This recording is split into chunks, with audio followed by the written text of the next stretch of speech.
তুফান cinema দেখেছেন এবং হলের বাইরে যারা যারা তুফান সিনেমার দুষ্টু কোকিল গানটি দেখেছেন তাদেরকে যদি প্রশ্ন করি গানটি কেমন হয়েছে, উত্তরে হয়তোবা বলবেন এক কথায় অসাধারণ, অনবদ্য।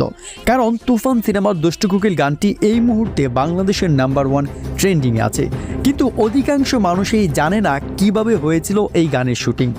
সম্প্রতি তুফান সিনেমার ডিওপি তার ভেরিফাইড সোশ্যাল মিডিয়া অ্যাকাউন্টে তুফান সিনেমার দুষ্টু কোকিল গানের সেটের একটি শুটিং ভিডিও প্রকাশ করেন।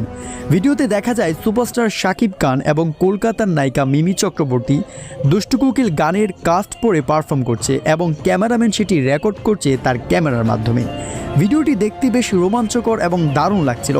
শাকিব ভক্তরা এবং নেটিজেনরা বেশ উপভোগ করেছেন শুটিং ভিডিওটি দেখে এবং সকলেই করছেন সোশ্যাল মিডিয়াতে প্রশংসা।